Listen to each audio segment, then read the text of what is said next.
pinalalayan ko ng buhay ko. Dahil sa pangakong ililigtas niya ako. Hanggang ngayon ba naman, isusumbat mo pa rin sa akin yung pag-ako mo sa kasalanan mo? Ako ang pumatay kay Tiago. At ikaw ang nagbayad sa krimeng ginawa ko. Pero hindi na natin mababalik ang nakaraan.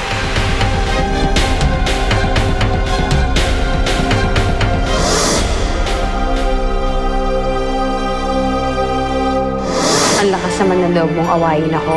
Nagugas kamay ka pa, blaming me for what I did to Noemi. Yung pala parehas naman pala tayong kriminal. Don't be afraid.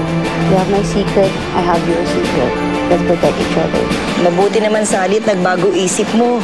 Akala ko wala ka nang balak sabihin kay Noemi yung totoo eh. Kay Corinne to sasakyan. Ano yun? Noemi!